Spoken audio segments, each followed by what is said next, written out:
How's it going, everybody? Welcome into the Skyline Sports Podcast. I am your host, Jack Hartman, joined, as always, by my good friend, my co-host on the West Coast, Nick Normand. Nick, how you doing today, man? Doing well today, Jack. It's a Saturday. Gonna rock with the double header with you today, man. Just gonna wrap up these AFC teams. Feels like we thought we could bite off a little more than we could chew last week, and so hopefully we'll be able to wrap up in a kind of reasonable length of time before we jump into these NFC teams as well. But AFC, I feel like I got a good grasp on because I'm a Steelers fan. Like I feel like I know where the AFC teams are kind of at, and so think it should be a lot of fun. Stoked to be able to talk with you on a Saturday before I run off to work at the pizzeria. And I don't know if you're going to be working tonight or another night because you're delivery driving, I think, too, or something like that. Yeah. So we may be doing the same thing tonight later. But yeah. It's a colder day than you'd expect for Texas in April. Not even 60 degrees, but a nice cool day. But yeah, we're gonna be finishing up the AFC this week, talking AFC West and AFC South. And so, you know what? Let's just get right into it. We're start with the AFC West. Want to hit up your screen? Mm-hmm. Starting with the Denver Broncos, which the Denver Broncos, I don't think I would say secretly, but had a pretty awesome free agency, if you'd ask me. And again, for those of you that maybe missed last week, what we're doing right now is we're going through division by division, team by team, in alphabetical order. We're not, no preference. Just this is how it's working out. Talking about each team and their free agency and what, as of right now, their top three needs need to be in the draft. And so we went through the AFC East and the AFC North last week. Go check out that episode to hear that. But this week we're doing AFC West and AFC South. And so starting here at the Denver Broncos, who I mentioned had what I think is a really good free agency for a team that is on the rise, is a playoff team from last year. They made the wild card, and I think is closer to Kansas City than I think we all want to admit. Especially with some of these additions that they made this year. So going top to bottom, the biggest ones, of course, are some of those two defensive guys that they got at the top. Talanoa Hufanga, safety from the 49ers, signed to a 3-year deal, and linebacker Drake Greenlaw from the 49ers, they signed to a 3-year deal. Sneaky move of signing Evan Engram to tight end. Tight end was a need of theirs. In signing Evan Engram, it means they don't necessarily need to take a tight end in the first round, which I think before that we were all thinking, they're going to be Colston Loveland is not going to make it past Denver. But I think now that they have signed Evan Engram, as well as some of these other signings, they have a little bit more flexibility, can be a little bit more what's available. Might be like an Omarion Hampton, get him in the first round type pick because of signing Evan Engram there. They also signed Trent Sherfield and Sam Ellinger, and they re-signed DJ Jones, Jarrett Stidham, and a couple others there as well. And so, Nick, when you look at this Denver Broncos team, what initially jumps off the page is like, hey, these are the needs for them. Mm-hmm. Yeah, so digging into it a little bit, I still feel like wide receiver is a pretty large need, where I think that Courtland Sutton is obviously a solid to a good receiver. He had a very good year this year. I believe he cracked 1,000 yards. But Sutton, it feels like post ACL tear, which that ACL tear, I believe, was like half a decade ago. It feels like it's been 5 years since then. And he's had solid to good seasons. He had a good season with Russell Wilson, I think, 2-3 years ago, where he was able to rack up like 10 touchdowns, which 10 touchdowns is nothing to sneeze at, but his yardage, his efficiency, his route running and ability to separate hasn't always been there post-injury. And so I feel like Sutton and Mims can be dangerous on a play-by-play basis, but it feels like they don't have the dude where you can just kind of depend on them in that intermediate to long range and be that 100 catch kind of guy that superstar 1,200, 1,300 yard kind of guy. And so I think a number one receiver, as Sutton continues to age, as he might specialize more as more of a jump ball guy, more of a throw it to him and he kind of just gets down and gets those yards kind of guy. And so I feel like wide receiver is a pretty large need for them. Digging into, I was poking around the Broncos community and such online, and it seems like they're pretty strongly leaning towards running back being a pretty high value pick for them. Where right now they have Audric Estime, who was drafted out of Notre Dame last year. They have Jaleel McLaughlin, who I like a good amount. He's got a good amount of burst and speed, and I really like him. But it feels like there as well that they have a committee that they don't have a guy in, kind of similar to a couple of the other rooms they have. Those are the two main ones that I think are kind of urgent, where you kind of draft them pretty high. For me, I think that cornerback also stands out, not as a need in terms of a first-round guy, but last year, Patrick Surtain, obviously Defensive Player of the Year, amazing corner, probably the best corner in the league, straight up. And Riley Moss, sneaky great secondary corner, and one of the few white dudes in the league who plays in the secondary. But when Riley Moss got injured last year, that defense got picked apart opposite of PS2. I believe it was the Browns game specifically that Jerry Jeudy went off. That Jerry Jeudy went off because he wasn't being guarded by PS2 and because Moss was injured, if I remember correctly. And that game, if I remember right, Jeudy went off for like over 200 yards, 230 plus yards in that game. Yeah, it was his revenge game, and he took his revenge. Even though the Browns didn't win that one, it was his revenge game. But I just think that it's kind of the same view I have as with the Bills when I believe Benford got injured this last year late in the season for a game or two, where they put Elam in, and Elam was just getting picked on every single time. It felt like Moss went out, and that spot got picked on every single time when Moss went out. And so I don't think it's necessarily a priority of round 1 or 2, but I think maybe 2, probably 3 or 4, you could see a corner go to this team. I think that could be a high value position for them. I've seen defensive line, specifically defensive tackle, be a spot that people in the community are liking to draft. I just think that DJ Jones, as far as a big nose tackle, fills that role pretty dang well and should suffice as being their main interior guy. And then they have their other pass rusher who they got from the Cardinals, who I was blanking on what his name was, but he was very, very good, had 12 sacks or so. Let me just grab it. I almost said Randy Gregory, but that ship is long gone. Yes, sir. Yeah. But so defensive interior, it seems like, is a position that people in the Broncos kind of fan base really want. It's Zach Allen, who was on the Cardinals previously. He was very, very good. I believe 12 and a half sacks last year from a defensive interior position. He was really, really good. And so I just don't necessarily understand why they would want to draft another defensive interior dude, but it's something that the community's calling for, and I think they know the Broncos better than I do. So I kind of trust them there as well. Sure. That's kind of where I'm at, though, as far as their larger needs. It feels like tight end that Ingram's kind of patching that hole as a one-year rental, and that they could definitely go that direction at some point in the draft as well. Yeah. And I mean, and something again to reiterate, like, we're not saying this is what you have to do in your first round with any of these teams, or like your top 3 rounds need to be these top 3 positions.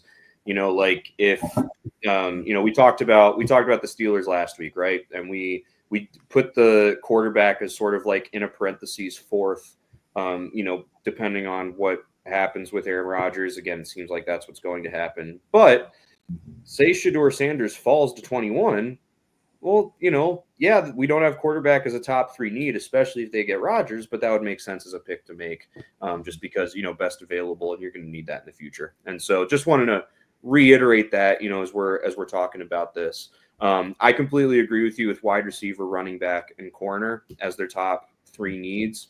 You don't want your defense, and that's speaking as a Browns fan, you don't want one of the guys in your secondary to get hurt and that absolutely derail and ruin what your defense can be. So definitely want some some depth there. Running back and wide receiver, both of those I completely agree with you. One thing that I've been saying for a while, and I'm going to say it again, is that LaQuint Allen, former Syracuse running back, will end up being a Denver Bronco. That's pretty much all of the reports, is that the Broncos are really, really high on him. Sean Payton really, really likes the type of running back that he is. Both runs hard and physical, but also a great pass catcher. Probably, there are some people saying the best pass catching back in this draft class, which has a very, very deep running back draft class. So now the thing that's nice about that is that's how you're going to fill running back, or one of the ways you're going to fill running back, and you're going to be able to do that with a day 3 pick.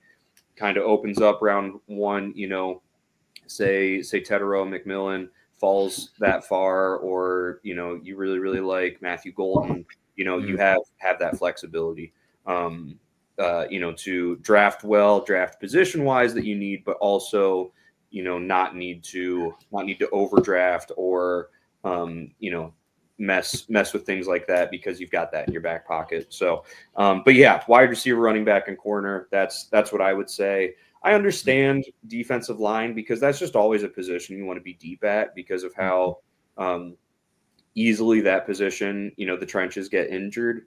And also just nice to have guys to rotate in.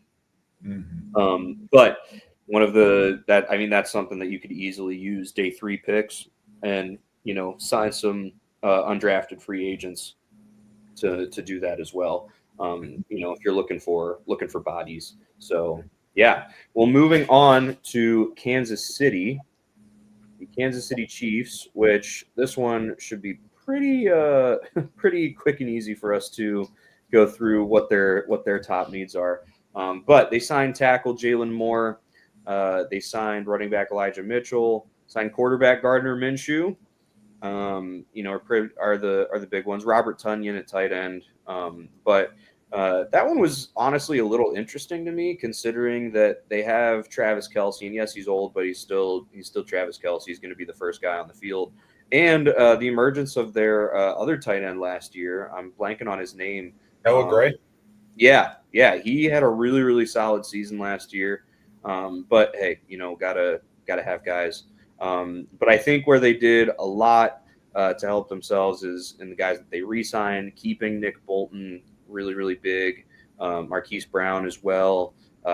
Re-signing Juju Smith-Schuster are the big ones. They traded Joe Thuney, but they franchise tagged Trey Smith.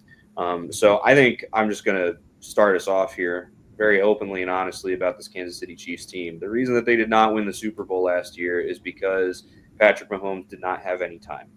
The reason that the Chiefs lost the Super Bowl to the Bucs when they did was because Patrick Mahomes didn't have enough time. What they do, they came back, they remade that offensive line. The following season, made it to the AFC Championship game, and then they won 2 straight Super Bowls. And so I think really with Kansas City, what we can write down is their top 2 needs. Certainly offensive tackle, I think, is more important than guard for them right now, because of still having Trey Smith under that franchise tag. And offensive tackle just seems to be a spot that they just have not really hit on recently with some of their additions. Of course, Orlando Brown was great, and then left in free agency. But since losing him, offensive tackle has been a real struggle for this team. So I think offensive tackle would be number 1. I'd say probably interior offensive line would be number 2. If I was the Chiefs, I would at pick 31 draft Donovan Jackson out of Ohio State. Really, really versatile offensive lineman that can play. He played a guard and tackle at Ohio State, and I think he's just going to be a really, really good plug-and-play offensive lineman. I also say that because I think Gray Zabel out of North Dakota State is going to be gone at that point. His stock just keeps rising and rising and rising. So that's who I would pen in as sort of, if he's there at pick 31, unless that might be a place that you have a team trading back into the first round to draft a quarterback that's early in round 2, maybe move back and still be able to get him. But I would not expect him to still be available come their second round draft pick this year. But offensive tackle, offensive guard are my top two needs for this team.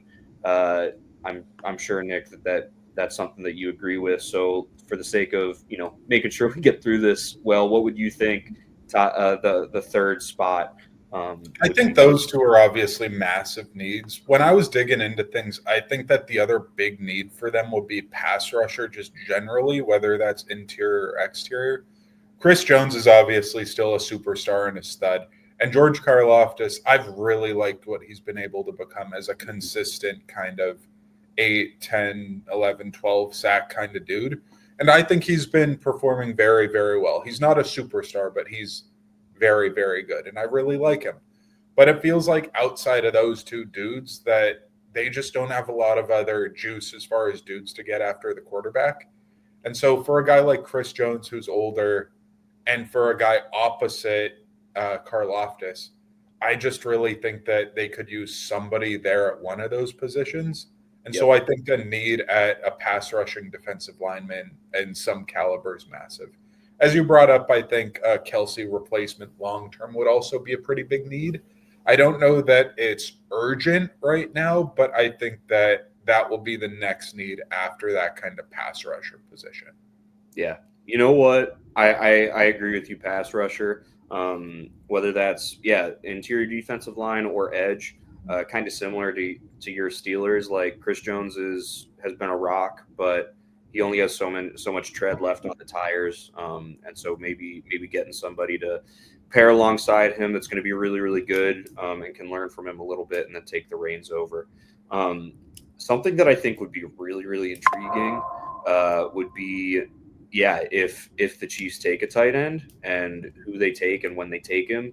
What basically we keep saying about this draft class is like, yes, it lacks quarterback depth, but running back, tight end, and edge are very, very deep this year.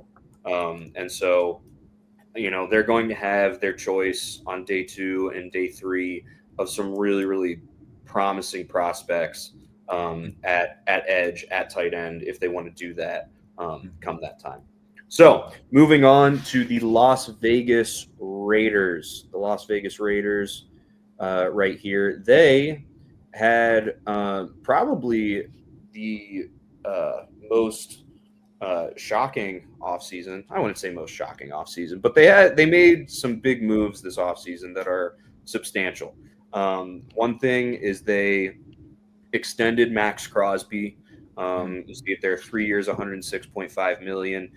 He was a guy that a lot of people were talking about. Like, listen, eventually the Raiders are going to move him. They're going to have to move him, And I was one of those guys that was hoping they would do that because I would just love to see him on the other side of Aiden Hutchinson. But they lock him down to 3 years. They release Gardner Minshew, not that big of a deal, but they trade for Geno Smith. Pete Carroll has taken over. He was Geno Smith's coach when he was in Seattle, so clearly there's that relationship there. And they trade for him, and they don't just trade for him. They also recently, as of I think yesterday, maybe 2 days ago, as we're recording this, signed Geno to a 2-year extension as well. So really, really locking up quarterback and letting people know, like, no, we have our quarterback for the next couple of years. I think because of that, and because of also the Jets signing Justin Fields, it means that if the Giants don't take Shedeur Sanders, that could get really, really interesting. But when it comes to the Raiders, they get quarterback, which would have been top need, no doubt. And they make a couple other moves that we see there. But Nick, the Raiders, what are your thoughts right now for them? I think for them, they have some clear needs at running back. I think they're an Ashton Genty landing spot as far as a top 10 kind of looking team.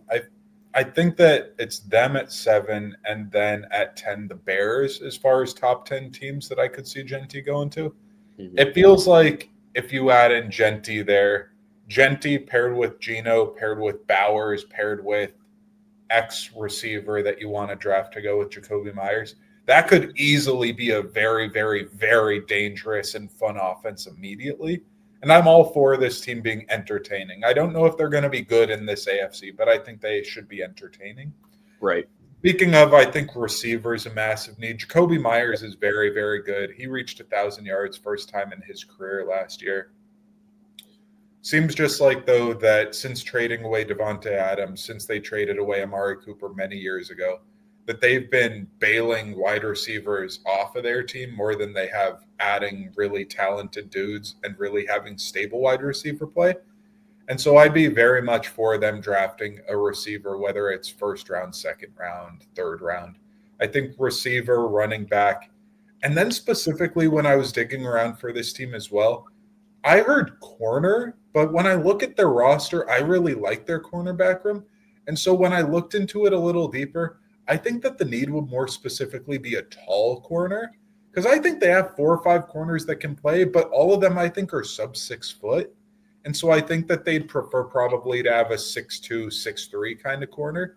So like a bigger one, like a Will Johnson, who's like 6'1", 6'2", 6'3", or another taller corner in the second round potentially. Like if the Coastal Carolina kid fell to the second round, I think that he could be a good fit there as a long, lanky kind of speed corner. So I think that that could be another spot that, based on what the fans are saying, would be a good fit for them as far as a taller, longer corner to match up against bigger receivers. Interesting. I hear that, but Nick, how do you feel about the Raiders' offensive line? I mean, I feel like that's one of those things that bad teams always need help at offensive line. And then, there's sometimes good teams like the Chiefs, like the Houston Texans, that need help at offensive line too. But I don't, they signed Alex Kappa to a 2-year deal. But I don't know. I feel like the Raiders could use offensive line help more than let's get really nitpicky and get a tall corner. If we're looking for bigger need, that's what I would think. What do you think?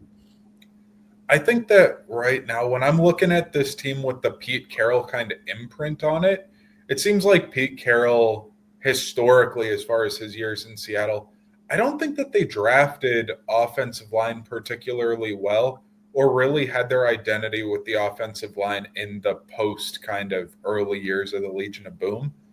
I think that obviously every team should be investing in the offensive line basically every year. I just feel like right now with this Raiders team that they don't have any glaring, like, we're bailing water here kind of holes on the offensive line. I think Colton Miller at left tackle is good. I think Alex Kappa left guard's fine. I think Jackson Powers Johnson at center as a second-year player is going to be good. I really liked him coming out. I think Dylan Parham, who was out of Memphis a couple of years ago, I think he's fine at guard, and I think he can be solid. DJ Glaze came out and did some good things for them last year, and Thayer Moonford has had some playing time in the last couple of years. So I feel like they're not bailing water, but if they wanted to use a top pick on the offensive line, I never have a problem with any team using a top pick on offensive linemen, just because the gap between a solid O-line to a great O-line, I think can take teams to the next level easily, as I think you're implying. Sure. Last team here in the AFC West is the Los Angeles Chargers. The Los Angeles Chargers, I mean, I feel like we keep saying this about every team, but I feel like they also very interesting offseason this year. So they made some splashes. They made some actual splashes, and then they made some, look, this is a splash that I think we can all look at and be like, is that really a splash type splashes as well. So for starters, they signed Mekhi Becton. I think he was probably one of, if not the top-rated true free agent offensive lineman that was available here in free agency. They signed Dante Jackson. Those, I would say, are the two big actual splashes. Then we've got this Najee Harris signing and this Mike Williams signing that I think are this look, it's a splash, but really, if you peel back the curtain, it's is that really a splash type signing? We'll get back to that in a sec. They re-sign Khalil Mack, which I think is good. They release Joey Bosa. who we talked about last week, went and joined the Buffalo Bills. But I want to talk about this Mike Williams signing real quick, because if you remember, he was like not part of the plan. They didn't want him. Wasn't producing well enough for them. Last offseason, I believe. And so they're like, we're not re-signing him. I forget if it wasn't that they let him become a free agent or if they released him. I think they released him, actually. I think they released him. Yeah, so they released him. He did not produce very well at the Jets. He got to the Steelers. traded to the Steelers, had did the Mike Williams, going to have 1-2 games that it's like, whoa, Mike Williams. And then that was it. And then they bring him back, and it's like, yeah, welcome home, Mike Williams. We missed you. Like, this is great. We're so happy. We know that you're part of the future of this team.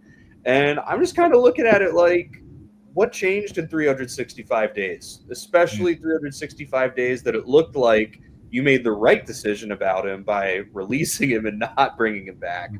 So I just think that's interesting, especially as we go and start talking about this team's needs, which they also signed tight end Tyler Conklin to a 1-year deal when we look at offensive weapons. But I think the thing that we think about with Herbert, and we think about with Justin Herbert a lot, and we have for years and years and years now, is like, hey, we got to get this guy weapons.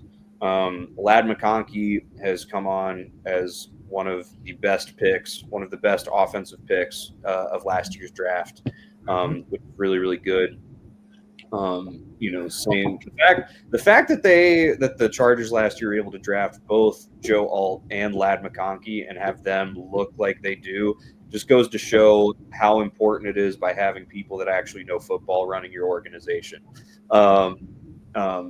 Kind of shots fired at Brandon Staley, but still, right? Like, I mean, that is a significant improvement there. But I still feel like when I look at this team, man, like, I want to get another wide receiver. Quentin Johnston has just been very inconsistent. His highs seem really, really good, and his lows are just absolutely brutal. It's nice that Herbert has a guy like Lad McConkey that can be a consistent presence. But I feel like this Chargers team, like, wide receiver should still be, up there on that list. I also think edge, obviously they released Joey Bosa, so they're going to need to fill that spot. And Khalil Mack is getting older, so I think edge would be a good spot for them to lean on. Nick, what are your thoughts about this team? So I'm in the same boat as you with a lot of this stuff, to be honest. I think with this Chargers team, I have wide receiver just because right now I think that the room is like Lad and who's your second dude as far as a guy on a game-to-game basis. As you said, Quentin Johnston, very inconsistent. It seems like he makes game-losing plays more than he does game-winning plays, and that can be very frustrating. I think that tell me if you haven't heard this before. I think that running back, somebody to split carries with Najee Harris. I think that Najee Harris is a guy who you could give him the ball like 400 times and be like, hey, get us 4 yards in a cloud of dust kind of thing, and just hand it to him. And I think Najee Harris theoretically could get like a 1,500-yard season out of just sheer volume. But I think that it would probably be in the Chargers' best interest to do more by committee and have somebody to pair with Harris, probably a rookie. I think that you could really see the Chargers doing that as far as leaning into Harbaugh's kind of ground and pound DNA. And so I think wide receiver, as you said, I think running back. I agree with you with edge. I think Max older. Tui Pelotu on the other side out of USC. I think he's been really nice as a pass rusher. And I think that my issue is Mac's been really good still in his old age, but it's just a 1-year contract that he's on. And Tui Pelotu's good. But then after that, you start getting into some not great kind of options where you look at their depth at edge rusher. It's like, okay, Khalil Mack, and then you got Tui Pelotu. After that, you got Bud Dupree, who is a shell of his former self as far as the athlete and the edge rusher. He just used to be a really bursty dude who used to win with athleticism. And now he doesn't even have the athleticism. He's never been a technical kind of guy. And outside of that, it's like Caleb Murphy, Chris Collins, and Tremont Morris Brash. I haven't heard of those names. And so no, to be honest, I'm like, these are dudes who I don't even know what schools they went to or anything. I've never heard of those edge rushers. And so it feels like if Mac's off the team next year, and Bud Dupree, like it's a 1-year deal, I believe, for him too. I just think like, okay, you got Tui Pelotu and nobody. And so I think edge rusher is a pretty big position of need as well. Yeah. Feels like defensive tackle, I think, is sorted out, but I've also heard when digging around as well that Chargers fans want more big defensive tackles, and I'm sure Harbaugh does as well. So it wouldn't surprise me in a defensive tackle rich draft if they went that way. Yeah. I think, though, edge would be the bigger, like, let's get somebody in here because, I mean, if you look at it, they signed Naquan Jones and Deshaun Hand. You know, they brought in a couple guys that are interior defensive linemen to, you know, see what they've got, right? And I think one of the biggest frustrations that I had watching the Chargers, you know, basically up, you know, until last year, but even including last year because Joey Bosa was still on the team, is like there would be, you know, those games that it's like, oh my gosh, someone in the AFC West might finally beat the Chiefs, right? This is amazing. This is crazy. And on those last drives, those you got to have your edge that's going to earn it. You would see it was Joey Bosa, it was Melvin Ingram, it was Khalil Mack. Like, hey, I need a breather, right? And so I feel like you got to get young and you got to get spry at edge so that, you know, you can be there, right? You can have that dude that like teams need to be afraid of on those. We're trying to drive down the field to win this game. And you've got that game record that it just takes one play, a sack that kills all the momentum, and that's it. So that's why I like wide receiver and edge. I hear you with running back. I also think, you know, toss up running back, tight end. You know, Tyler Conklin is experienced, but I mean, he's not a game changing tight end by any means. So I know a lot of people are sort of going back and forth with this Chargers team of like, you know, like, hey, when it gets to Denver, if they draft Omarion Hampton, then the Chargers might draft Colston Loveland. Hey, when it gets to Denver, if they draft Colston Loveland, the Chargers might draft Omarion Hampton. And because that's sort of what's getting mocked, it seems like that's going to be, you know, one of those. But again, like we mentioned, like this doesn't mean highest priority you have to use your first round pick on. If you've got a guy that's way better, you know, then maybe, hey, our highest priority is edge or is wide receiver, but this guy is the best available and we like him that much more. Yeah. Right. So that rounds out the AFC West. With Denver, we said receiver, running back, and corner. With Kansas City, offensive tackle, offensive guard, defensive lineman, of, you know, interior or edge. Vegas, we said running back, wide receiver, kind of between offensive line or corner. And then with the Chargers here, wide receiver, edge, and running back. So moving on to the AFC South, we start with the team that I actually think has had the most puzzling offseason in the Houston Texans. So we will probably be talking about the Texans more than any of the rest of these teams on here. But yeah, the Texans, man, it's been an interesting one. So for starters, they signed tackle Cam Robinson.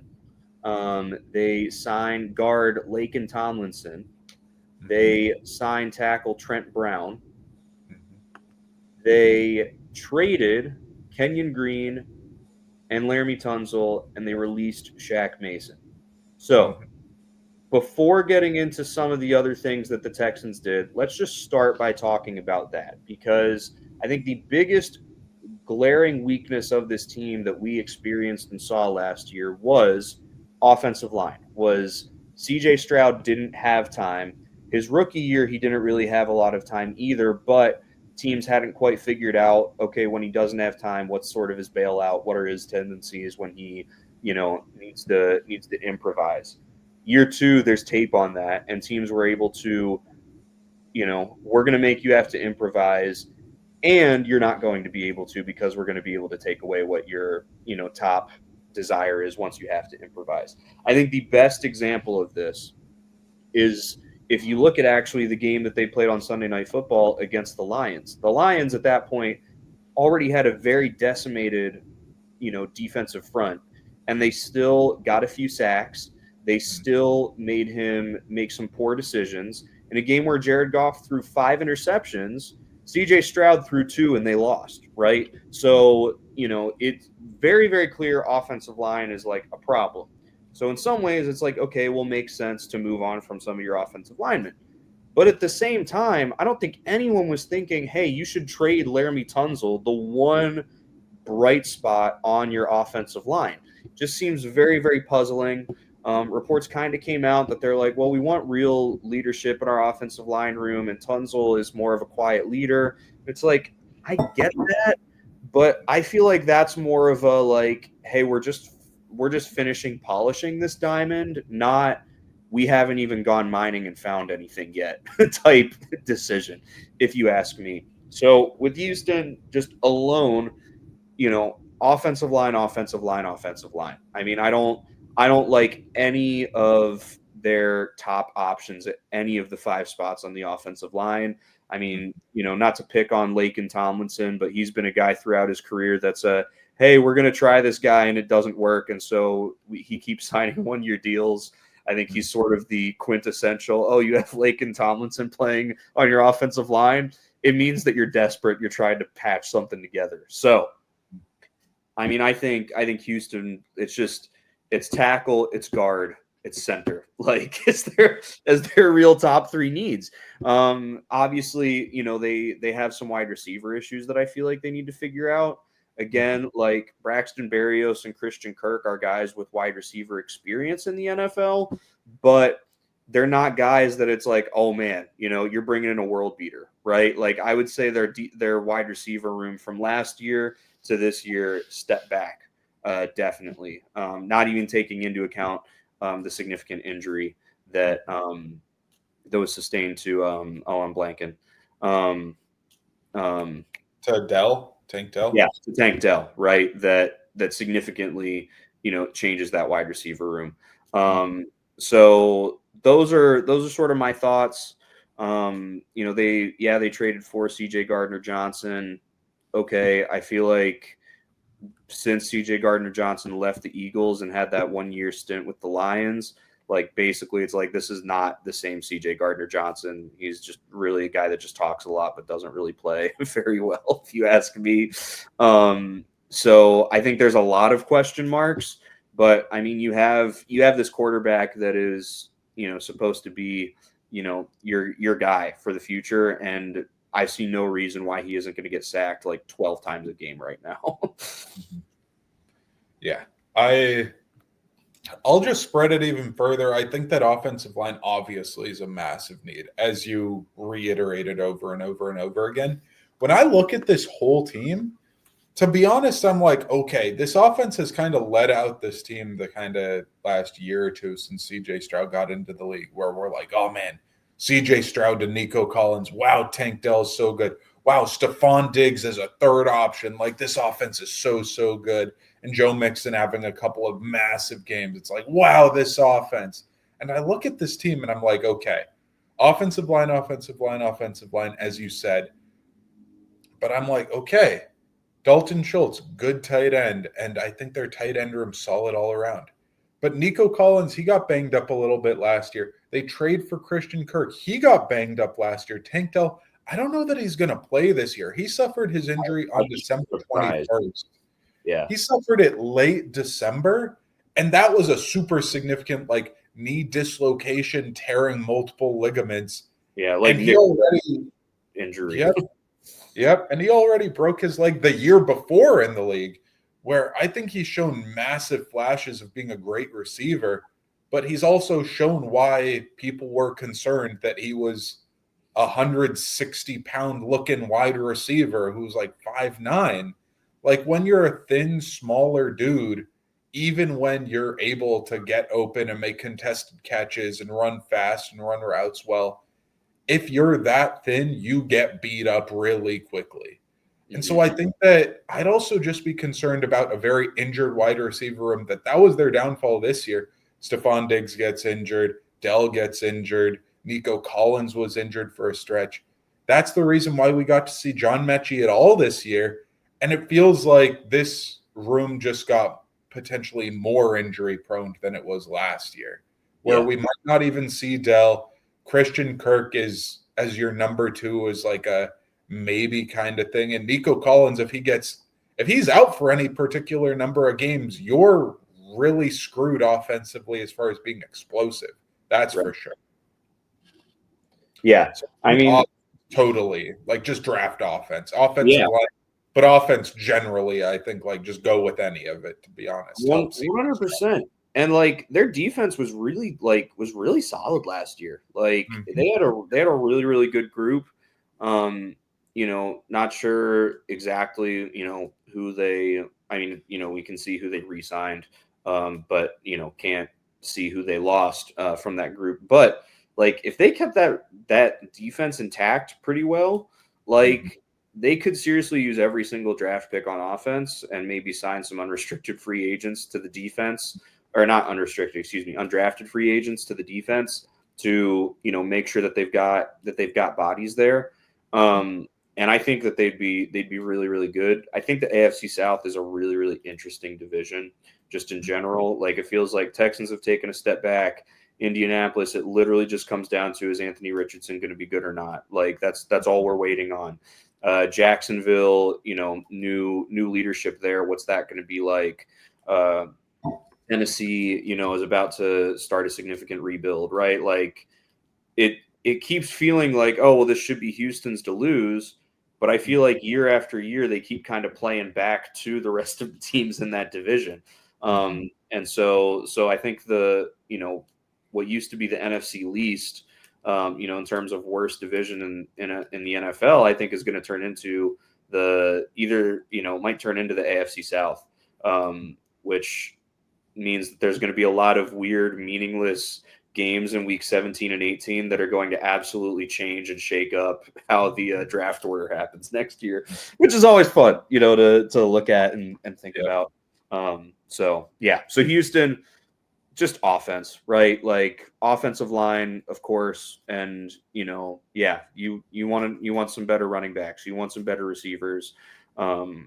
It's just, CJ Stroud is the only truly we cannot, of course you could improve from CJ Stroud, but not really this, where you can improve this position, type deal. So moving on to Indianapolis, who I just talked about, the Indianapolis Colts. The big thing for them really when we talk about this offseason is that they signed Daniel Jones.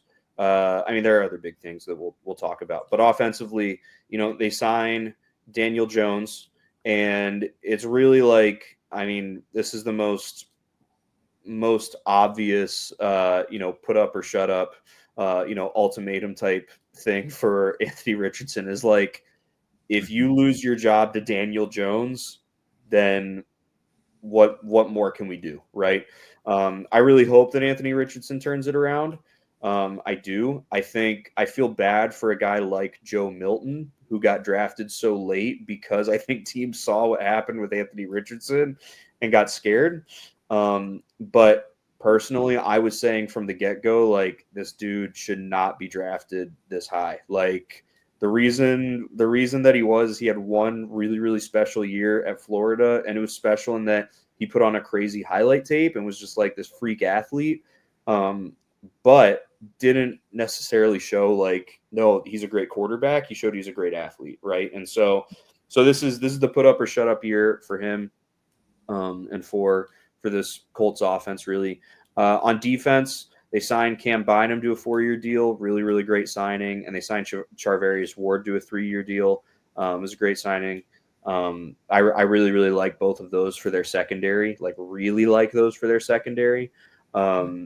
So Nick, as you look at this Colts team, that I think probably of all of the teams we've looked at so far, this is team 14, have the smallest section here on Pro Football Focus, in terms of moves here, which means they're going to be doing a lot in the draft or relying a lot on the draft. What do you think their top 3 needs need to be? Right. I think that interior offensive line is a big need. As far as specifically, I'd go guard, where Will Fries left to go to the Vikings, and Ryan Kelly, I believe he left to the Vikings as well. I think they double dipped Colts dudes going to the Vikings, if I remember right. But I think interior offensive line, I just think that center, they have a dude who can step in more in Tanner Borlini. Where their guard who's stepping in here is Dalton Tucker. I don't know. Was he drafted? He was a rookie. Who is this guy? He I don't know where he was. He went to Marshall. I don't know. I just think that they need a guard to be able to plug in there, at least figure out there. I think that guard's a pretty big need for them, though. I think that receiver is not a need. I just want to give a shout out to their receiver room that I think is probably one of the deepest receiver rooms in the league that doesn't get the credit. Anthony Richardson sometimes can't hit the broadside of a barn. I just think that their receiver room, if you look at it, it's like Pittman's good, Pierce is good, Downs is good. And they drafted A.D. Mitchell in the second, and Ashton Dulin can play, and Anthony Gould can play a little. It's like, hey, you've got a bunch of dudes who can all play, I think. And you've got tight ends who can make some catches here and there. And so I think their offense is pretty well set outside of that guard position. When I look at the defense, I think that linebacker could be a need for them.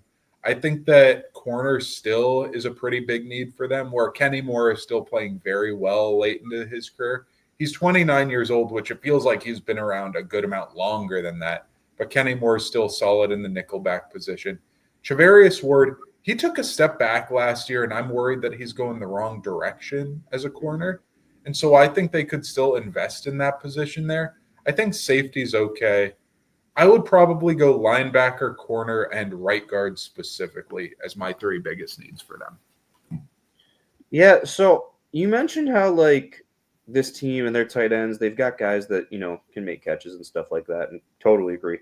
But the thing that I think about Indianapolis is I don't feel like they've had a, like, game-changing tight end since back to Dallas Clark. Like, they've had guys, and they've had guys that show flashes. Sure. I don't think that I would put tight end as like a top 3 need, but also like, hey, like if when they pick Tyler Warren is there, like I think that's an obvious draft choice. Who knows? Maybe even, it gets to them and they're like, well, it would be a little early to draft one of those guards.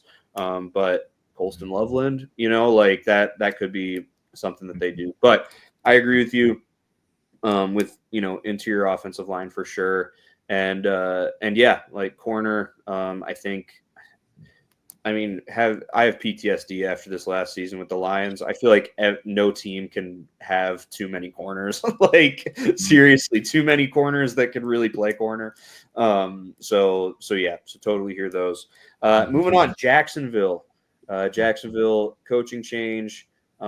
Kind of moved on from some guys, see a little bit, not wide sweeping like anything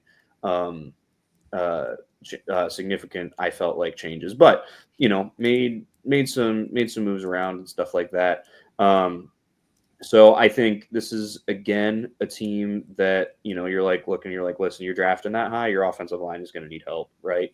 It's rare. I feel like it is rare that you are drafting within the top 10. It's rare that you're drafting within the top 5, and it's because actually our offensive line was great. It was everything else, So I think that could be obviously something for them. Though they did, have signed quite a few offensive linemen actually this offseason, and Patrick McCarry, Robert Hainsey, and Chuma Edoga, and Fred Johnson down there at the bottom of those guys signed. But still, you want to bring in guys and have a deep offensive line tank as well. The biggest though, and I think it's basically assumed at this point, is that they're going to draft Mason Graham with pick number 5. I guess in a world that somehow Travis Hunter is available at pick 5 or Abdul Carter, then maybe they think about it and do that instead. But defensive interior was just, oh my gosh, it was so bad. Like, it was literally when teams ran the ball against him. It was like Moses parting the Red Seas. So defensive interior, biggest need. Again, I'd like to say offensive line, and I think they could use another wide receiver. I mean, they signed De'Ami Brown, who had a pretty solid year for Washington last year. But I feel like Jacksonville's calling card at receiver recently has been like, hey, let's find that wide receiver 3 at another team that did decent, and let's try to make him our wide receiver 2 or wide receiver 1. Obviously, you know, they drafted the kid out of LSU who's going to be their wide receiver 1, Brian Thomas Jr. I almost said Brian Johnson. Brian Thomas Jr. You know, so but I wouldn't hate to see them take a receiver as well in this draft to, you know, get another guy in there that you know, is gonna make some moves there for them. You know, that would not be my round 1 pick. I think really early on there were some mock drafts that were like Teteroa McMillan at 5 to Jacksonville, but he's fallen off a little bit. Mason Graham was so dominant. That's such a big need for them. But round 2, taking wide receivers, there's going to be a couple wide receivers that don't get drafted in the first round that maybe we thought might. So who knows? Luther Burden III, I think, might be a guy that they could take in round 2. Could be a really, really good, solid pick for them. But those are my thoughts about Jacksonville. Nick, what do you think? Yeah, I'm there with you with the offensive line, where it seems like they retooled the entire offensive line, but I don't know that a retooling of the offensive line and how they did it is necessarily a complete rebuild of it, where this felt like a bunch of patching holes and not a lot of building something up from the ground up, where it seems Patrick McCarry, really good swing offensive lineman for the Ravens, and has been moved around for a bunch of years. And I think he's done really well in that role. But Robert Hainsey, he's kind of been that interior kind of dude that it felt like was bailing water most of the time, as far as there were a bunch of injuries on Tom Brady's offensive lines with the Bucs after that first year. And Hainsey was kind of there to bail water because it seemed like the injuries were just piling up. And he did okay. Ezra Cleveland, I don't know that you want to have long-term. And Walker Little, he hasn't shown to consistently be great. I just think that you can never draft enough offensive line, where I just think that with a big investment in Trevor Lawrence, who was the number 1 pick, who you did pay an immense contract to, I just think that you need to provide him with an offensive line that can keep him upright. And as you said, I just think that an offensive line that fell through the cracks last year and that seemed like the reason for Jacksonville kind of falling apart, I just think that they really need that offensive line to be a plus and not a minus. And I don't even know that they're a neutral right now, but they need to be a plus. Yeah. I think that defensive tackle seems like it's the safe pick for them. I'm curious how they feel about their cornerback situation, since they paid Jordan Lewis a large contract, but he's typically more, they have him listed at the nickel position, and so he's going to be more of a slot player. Tyson Campbell's been good. Jordan Lewis is good. But I don't know about that opposite outside corner when they're going to want to invest in that. And so I'm curious if they're going to invest in that in the mid rounds in this draft. I could see them doing that. I don't know if Foye Oluokan's going to stick around for longer. I think Devin Lloyd's a good linebacker, and I don't know if they'd want to get another linebacker in there either. But I feel like once they plug in their defensive tackle, they're likely going to draft, and their edge rush position there. I just think that their defensive line should be set. And so I just think that a defensive whole unit, if you improve the cornerback position in the pass, I think that you could really see a good defense to be able to make it much easier on Trevor Lawrence to be able to get more possessions, to be able to get short fields. And with a good offensive line to pair with a good defense, I think that that'll make Trevor Lawrence's life a lot easier to just have a higher floor. And that's really all the Jaguars need right now. Yeah. So I think pretty clear for Jacksonville there. You know, I think I would expect them to use a draft pick, probably a day 3 draft pick on a tight end. no offense to Johnny Munt and Hunter Long, but they're not necessarily world beaters at the tight end position, and they released Evan Engram. So, all right, our last team here in the AFC South, the Tennessee Titans. We get all the way down here. PST Tennessee. The Tennessee Titans. I think it's pretty much just expected at this point that they are drafting Cam Ward with the number 1 overall pick. I find it interesting considering what they were saying earlier on in the draft process about they're not going to pass up on a generational talent. But hey, if they really like Cam Ward, then that's what they should do. They signed Kevin Zeitler. Goodbye, Kevin. Offensive guard, formerly of the Detroit Lions. They signed actually a couple quarterbacks in Brandon Allen and Tim Boyle, which definitely makes you think, like, for teams that are still looking at maybe some quarterback depth after the draft, that Will Levis might be available. I know that Nick wants to go from last year's quarterback room of Russell Wilson and Justin Fields to the Titans quarterback room of last year, Mason Rudolph and Will Levis. But yeah, I mean, Tennessee, it seems like obviously quarterback, it needs to be a top priority. Can't really think like of who their best wide receiver is. Like, it might be Traylon Burks, which is not Calvin Ridley. Calvin Ridley's good. Calvin Ridley, right? I forgot they added him. Yeah.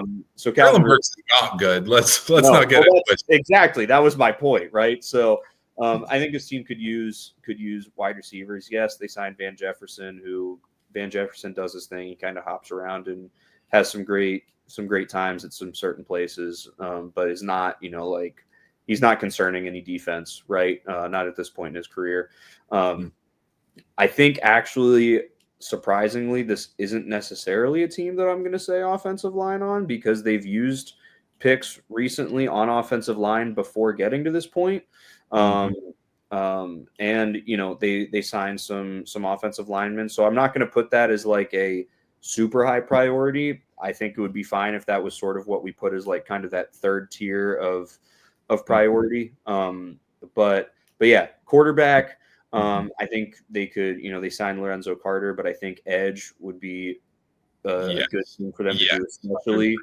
I think that's why I still think that the better pick for them to make would be Abdul Carter at pick number 1. That's my own personal bias about it. But definitely need edge, definitely need quarterback. And then I think I want to say wide receiver. Nick, what are your thoughts here? I think those are the 3 that I would go with. I just think that it seems like the Cam Ward pick's imminent, and that makes me very sad to say as a Will Levis truther, even though his time in Tennessee is up, and I would be happy to give up a 6th-round pick to this Titans team to give me Will Levis in my life. I would like some Will Levis in my life to pair with Mason Rudolph, the Steelers' GOAT. And so the quarterback group that won 3 games last year, Nick's like, give it to me. Yes, I need it. I need it badly. But Cam Ward, it seems like, is eminent, and he's going to fill that QB hole that it seems like is in massive demand for this Titans team, as you said. I think edge rush is big. Draymond Jones as their lead edge rusher into Arden Key into Lorenzo Carter is just disaster waiting to happen, as far as like you're just not getting pressure that sort of way. I think their defensive interior, though, can generate a lot of pressure between Sebastian Joseph Day, Tavondre Sweat, Jeffrey Simmons. Like, it just seems like that defensive interior is doing a lot of the heavy lifting. I'm also really concerned about corner opposite L'Jarius Sneed. They traded for L'Jarius Sneed from the Chiefs last year, and he did a good job. And this defense overall was really good. But let me just say some names for you here. Jarvis Brownlee Jr., Gabe Judy Lally, Darrell Baker Jr., Justin Hardy Sr. Do any of those names sound like names that you've heard for football players? Hey, let's put it this way. They decided all of those guys were more worth keeping than Chidobe Awuzie, who has starting experience in the NFL. This is true. says a lot about this cornerback room, right? Like, Yeah. I maybe just think more about Awuzie than anything, but I just think that corner is also a need up there where just when you read off the names, it's like, okay, you got L'Jarius Sneed, he's good. Roger McCreary in the slot's good. And then you have dudes who I don't know anything about them besides seeing that they play this position and finding that out for the first time in my life. So, yeah. So that seems like it's where the Titans are at. And seems like Cam Ward's immediately going to go fill in there and be their quarterback. And I feel like, as you said, the offensive line's kind of set for him, where Cam Ward, the offensive line, Calvin Ridley, plug in another wide receiver there, and then you have Chigokonkwo as your tight end. And I think that offense can be fun, at least a little bit. I think they could be good. I don't know about contenders or anything going from the number 1 overall pick, but yeah. But yeah, I mean, you draft Cam Ward number 1, you draft a receiver, day 2 or day 3, and you draft a running back day 3, or sign one of the. I think Mel Kiper Jr. said he has 35 running backs with a draftable grade in this year's draft. Oh, not all 35 of them will be drafted. There will be a couple that are going to be undrafted free agents. You do that, like you have a manageable offense. It'll be interesting. Obviously, there's going to be, it's going to be raw, and you'll have to figure it out. But it'll be better than some other things that we've seen from some teams over the last few years. So, all right, well, running through the AFC South real quick. Houston, their top 3 needs are offensive line, offensive line, offensive line. There are other things, but really, like if they use their first 5 picks on offensive linemen, I wouldn't call it as a bad decision, right? With Indianapolis, we said interior offensive line, specifically guard, potentially tight end, potentially linebacker, corner. With Jacksonville, we said offensive line, defensive interior, and wide receiver was sort of where we ended up with them. Potentially corner instead of receiver. But somewhere in that skill position range, depending on which side of the ball. And with Tennessee, quarterback, edge, and again wide receiver or corner, sort of where we landed with them. So that wraps up the AFC. Next time you hear from us, we're going to be talking about the NFC East and the NFC North. But until then, thank you all so much for watching. If you missed our last week's episode talking about the AFC East and AFC North, go hit those up as well. And let us know if we talked about one of your favorite teams and you feel like we missed a glaring need. Let us know. Let us know what you're thinking. Drop down your mock drafts for your team so we can see sort of the things that you're thinking and hoping for. Will be an interesting time. The draft's getting closer and closer. And so, this is a fun time of the year to be going through and doing this. So thank you all for watching, and we will see you guys next time.